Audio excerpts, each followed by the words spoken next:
дар толори тарабхонаи бухорои шаҳри душанбе маросими ҷоизаспории чемпионати тоҷикистон оид ба футбол миёни бозигарони то 14 ва 16 сола дар лигаи пешсаф баргузор гардид. дар маросими ҷоизаспорӣ роҳбарияти федератсияи футболи мамлакат, намояндагони лигаи футболи кӯдакону наврасони кишвар, мураббиён, собиқадорон, инчунин дастаҳое ки дар лигаи пешсаф миёни бозигарони то 14 ва 16 сола мақомҳои ифтихориро соҳиб шуданд, ширкат намуданд.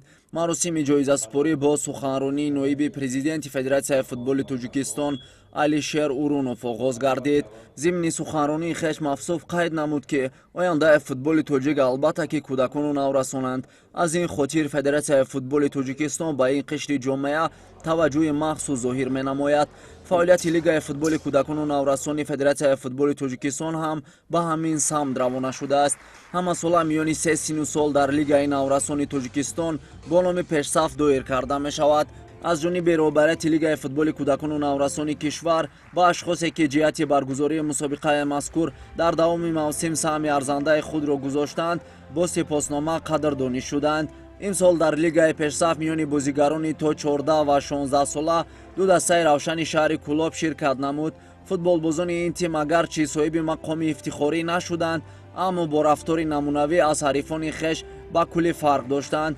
аз ин рӯ лигаи футболи кӯдакону наврасон бо ҷоизаи махсус ферплей ҳайати дастаҳои мазкурро қадрдонӣ кард. миёни футболбозони то 14 сола дар ҳайати дастаи душанбе Маҳмадюнуш Тоҳиров, дар ҳайати дастаи муассисаи давлатии мактаби ҷумҳуриявӣ маҳорати олии варзиш Юсуф Отахонов, аз тими Арали Абдураҳмони Ҷомнӣ Бобоҷон Абдиев дар ҳайати дастаҳои хеш беҳтарин бозигар шинохта шуданд.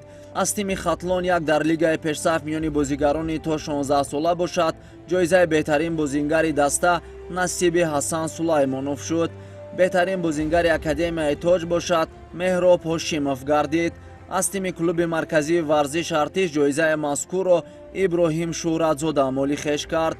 беҳтарин мураббии лигаи пешсаф миёни футболбозони то 14 сола дар соли 2024 сармураббии дастаи душанбе Набиев Насим дониста шуд. умед Шарифзода мураббии дастаи Хатлон як бошад. дар лигаи пешсаф миёни бозигарони то 16 сола ҷоизаи беҳтарин мураббии мавсимро молӣ хеш кард. Шаҳром Назиров аз ҳайати дастаи муассисаи давлатии мактаби ҷумҳуриявӣ маҳораташ олии варзиш 2 дар ин мавсим ба задани 37 гол муваффақ гардида, дар лигаи пешсаф миёни бозигарони то 14 сола беҳтарин нишонзан шуд. Сайвалӣ Дониёрзода аз ҳайати дастаи академияи тоҷ бошад, бо 25 гол миёни футболбозони то 16 сола ҷоизаи беҳтарин голандози мусобиқаро молӣ хеш кард. инчунин беҳтарин бозигар дар лигаи пешсаф миёни бозигарони то 14 сола аз ҳайати дастаи Истиқлол Иброҳим Ҳабибов дониста шуд. дар лигаи пешсаф миёни футболбозони то 16 сола бошад, Сулаймон Ҳоҷиев аз ҳайати дастаи клуби марказии варзиш артиш унвони беҳтарин бозингари мусобиқаро молӣ хеш кард.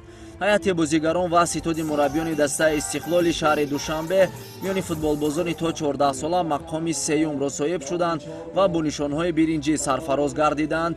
дар лигаи пешсаф миёни футболбозони то 16 сола бошад, мақоми сеюм насиби бозигарони клуби марказии варзиш артиш гардид. дастаи дуюми муассисаи давлатии мактаби ҷумҳуриявӣ маҳораташ олии варзиш оид ба бозиҳои даставӣ дар лигаи пешсаф миёни футболбозони то 14 сола барандаи нишони нуқра шуд.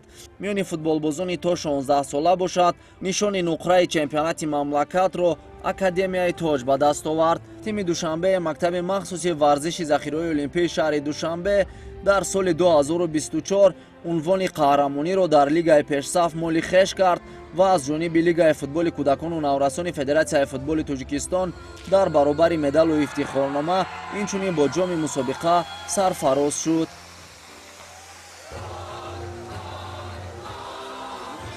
дар лигаи пешсаф миёни бозигарони то 16 сола бошад, дастаи Хатлон як соҳиби нишони зарин гардид.